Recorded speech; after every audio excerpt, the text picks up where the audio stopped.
ಅಡುಗೆ ಎಣ್ಣೆಗಳ ಬಗ್ಗೆ ಅರಿವು. ಪ್ರತಿ ಮನೆಯಲ್ಲಿ ದಿನನಿತ್ಯ ಬಳಸುವ ಪದಾರ್ಥಗಳಲ್ಲಿ ಅಡುಗೆ ಎಣ್ಣೆಯೂ ಒಂದು. ಆದರೆ ಅಡುಗೆ ಎಣ್ಣೆಗಳ ಬಗ್ಗೆ ಅನೇಕರಿಗೆ ಜ್ಞಾನಕ್ಕಿಂತ ಅಜ್ಞಾನವೇ ಹೆಚ್ಚು. ಜೊತೆಗೆ ಎಣ್ಣೆ ಗುಣಮಟ್ಟ ಹಾಗೂ ಬಳಸುವ ರೀತಿ ಕೂಡ ಸರಿಯಾಗಿರುವುದಿಲ್ಲ.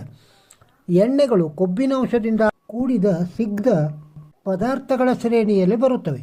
ಕೊಬ್ಬು ಎಂದ ಕ್ಷಣ ಕೆಲವರು ಹೌವು ಹಾರುತ್ತಾರೆ, ಇನ್ನು ಕೆಲವರು ಕೊಬ್ಬಿನ ಪದಾರ್ಥಗಳ ಮೇಲೆ ಮುಗಿಬೀಳುತ್ತಾರೆ. ಕೊಬ್ಬು ನಮ್ಮ ದೇಹಕ್ಕೆ ಅತ್ಯವಶ್ಯಕ. ಕೊಬ್ಬಿಲ್ಲದೆ ನಾವು ಬದುಕಿರಲು ಸಾಧ್ಯವಿಲ್ಲ. ಪ್ರತಿ ಜೀವಕೋಶದ ಹೊರ ಆವರಣ ಕೊಬ್ಬಿನಿಂದಲೇ ತಯಾರಾಗುತ್ತದೆ. ಒಬ್ಬ ಸರಾಸರಿ ವ್ಯಕ್ತಿಗೆ ದಿನವೊಂದಕ್ಕೆ ಸುಮಾರು 65ರಿಂದ 75 ಗ್ರಾಂ ಕೊಬ್ಬಿನಾಂಶದ ಅಗತ್ಯವಿರುತ್ತದೆ.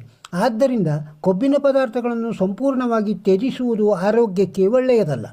ನಮಗೆ ಅಗತ್ಯವಿರುವ ಕೊಬ್ಬಿನ ಅಂಶಗಳನ್ನು ನಾವು ಸರಿಯಾದ ಅಡುಗೆ ಎಣ್ಣೆ, ತುಪ್ಪ ಇತ್ಯಾದಿಗಳ ಮೂಲಕ ಪಡೆಯಬಹುದು.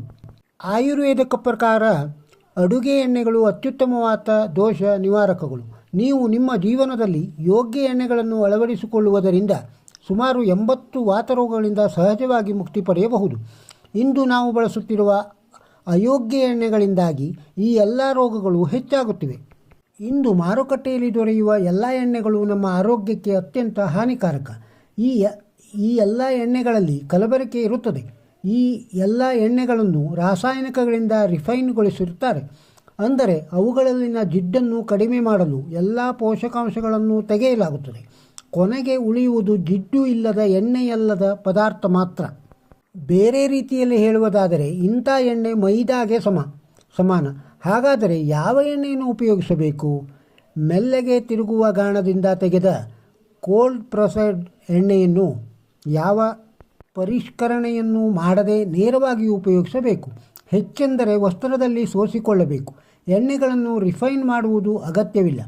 ರಿಫೈನ್ ಮಾಡುವುದರಿಂದ ಪೋಷಕಾಂಶಗಳು ನಷ್ಟವಾಗುತ್ತವೆ. ಅಲ್ಲದೆ ಎಣ್ಣೆಯ ಸ್ವಂತ ಗುಣಗಳೇ ನಷ್ಟವಾಗುತ್ತವೆ. ಜಿಡ್ಡು ಇಲ್ಲದ ಎಣ್ಣೆ ಜಡ್ಡಿಗೆ ಕಾರಣವಾಗುತ್ತದೆ.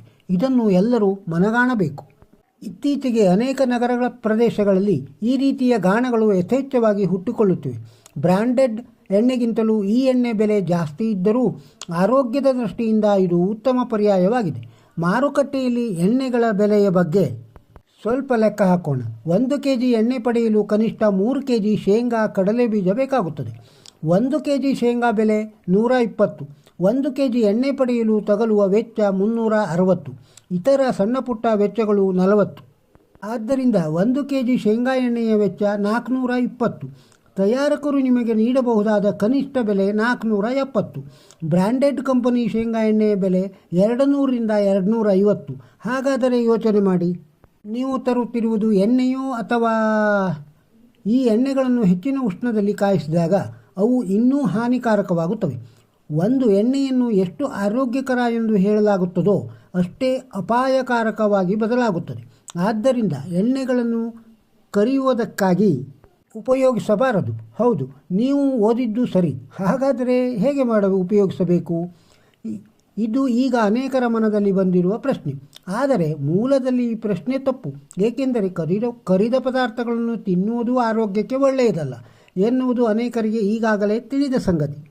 ಹೌದು, ನನಗೂ ಗೊತ್ತು. ವರ್ಷಕ್ಕೊಂದು 2 ಬಾರಿಯಾದರೂ ಏನನ್ನಾದರೂ ಕರಿದ ಪದಾರ್ಥ ಮಾಡುವ ಪ್ರಸಂಗ ಬರುತ್ತದೆ ಎಂದು. ಅಂಥ ಸಮಯದಲ್ಲಿ ಏನನ್ನಾದರೂ ಕರೆಯಲು ಕೇವಲ ಒಂದು ಪ್ರಕಾರದ ಎಣ್ಣೆ ಮಾತ್ರ ಸೂಕ್ತವಾಗಿದೆ. ಅದು ಕೊಬ್ಬರಿ ಎಣ್ಣೆ. ಇದರ ಹೊರತು ಕರಿಯಲು ಸೂಕ್ತವಾದ ಇನ್ನೊಂದು ಪದಾರ್ಥವೆಂದರೆ ತುಪ್ಪ. ತುಂಬ ಒಳ್ಳೆಯದಲ್ಲದಿದ್ದರೂ ಕರಿಯಲು ಉಪಯೋಗಿಸಬಹುದಾದ ಬಗೆ ಬೇರೆ ಎಣ್ಣೆಗಳೆಂದರೆ ಆಲಿವ್ ಎಣ್ಣೆ, ಶೇಂಗಾ ಎಣ್ಣೆ ಮತ್ತು ಕೆನೋಲ ಎಣ್ಣೆ. ಒಮ್ಮೆ ಕರಿಯಲು ಉಪಯೋಗಿಸಿದ ಎಣ್ಣೆಯನ್ನು ಪದೇ ಪದೇ ಅಥವಾ ಅನೇಕ ದಿನಗಳ ಕಾಲ ಉಪಯೋಗಿಸಬಾರದು. ಎಣ್ಣೆಗಳನ್ನು ಪದೇ ಪದೇ ಬಿಸಿ ಮಾಡುವುದರಿಂದ ಅದರಲ್ಲಿ ಕ್ಯಾನ್ಸರ್ಕಾರಕ ಘಟಕಗಳು ನಿರ್ಮಾಣವಾಗುತ್ತವೆ. ಟ್ರೈನ್ ಮತ್ತು ಟ್ರಾನ್ಸ್ಫ್ಯಾಟ್ಗಳು ನಿರ್ಮಾಣವಾಗುತ್ತವೆ. ಕೊಬ್ಬರಿ ಎಣ್ಣೆ ಅಥವಾ ತುಪ್ಪವನ್ನು ಕರಿಯಲು ಉಪಯೋಗಿಸುವುದರಿಂದ ಈ ಅಪಾಯ ಕಡಿಮೆಯಾಗುತ್ತದೆ.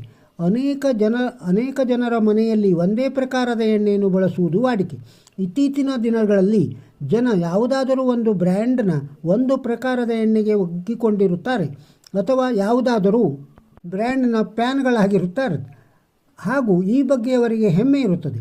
ಆದರೆ ವಾಸ್ತವದಲ್ಲಿ ಇದೊಂದು ಅಜ್ಞಾನದ ಕುರುಹು. ಅನೇಕರು ಡಿಸ್ಕೌಂಟ್ ಸಿಗುತ್ತದೆ ಎಂದು 10 ಲೀಟರ್ ಡಬ್ಬಗಳನ್ನು ಹೊತ್ತು ತರುತ್ತಾರೆ ಹಾಗೂ ಅದನ್ನು ವರ್ಷಗಟ್ಟಲೆ ಉಪಯೋಗಿಸುತ್ತಿರುತ್ತಾರೆ.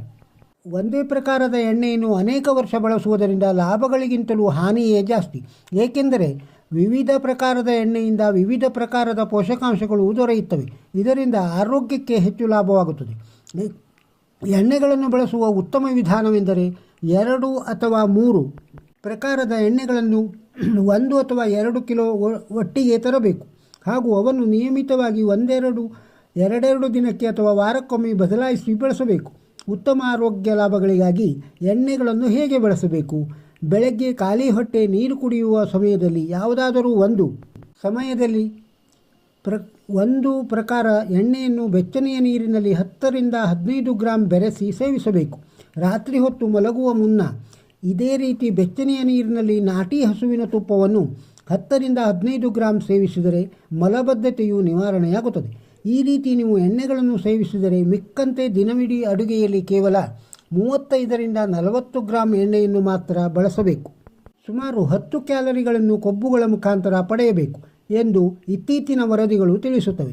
ಆದ್ದರಿಂದ ನೀವು ಸ್ವಲ್ಪ ಹೆಚ್ಚು ಕೊಬ್ಬಿನಂಶವನ್ನು ಉಪಯೋಗಿಸಿದರೂ ತೊಂದರೆ ಇಲ್ಲ. ಆದರೆ ಅದಕ್ಕೆ ತಕ್ಕಂತೆ ಪಿಷ್ಟಮಯ ಪದಾರ್ಥಗಳನ್ನು ಆಹಾರದಿಂದ ಕಡಿತಗೊಳಿಸಬೇಕು. ಏಕೆಂದರೆ ಕೊಬ್ಬುಗಳು ಪಿಷ್ಟ ಪದಾರ್ಥಗಳಷ್ಟು ಅಪಾಯಕಾರಕವಲ್ಲ. ಆರೋಗ್ಯವಾಗಿ ಇರಬೇಕಾದರೆ ಮಾರುಕಟ್ಟೆಯಲ್ಲಿ ಬ್ರ್ಯಾಂಡ್ಗಳು ಮತ್ತು ರಿಫೈನ್ಡ್ ಎಣ್ಣೆಯ ವ್ಯಾಮೋಹವನ್ನು ತ್ಯಜಿಸಬೇಕು. ಆವಾಗ ನಾವು ಆರೋಗ್ಯವಾಗಿರಲು ಸಾಧ್ಯ. ಈ ಮಾಹಿತಿ ನಿಮಗೆ ಇಷ್ಟವಾಗಿದ್ದರೆ ಒಂದು ಲೈಕ್ ಕೊಡಿ. ಇದನ್ನು ಬೇರೆಯವರಿಗೂ ಶೇರ್ ಮಾಡಿ. ನಮ್ಮ ಚಾನಲ್ಗೆ ಇನ್ನೂ ಸಬ್ಸ್ಕ್ರೈಬ್ ಆಗದಿದ್ದರೆ ಸಬ್ಸ್ಕ್ರೈಬ್ ಆಗಿ. ಮತ್ತೊಂದು ವಿಡಿಯೋದೊಂದಿಗೆ ಸಿಗೋಣ. ನಮಸ್ಕಾರ.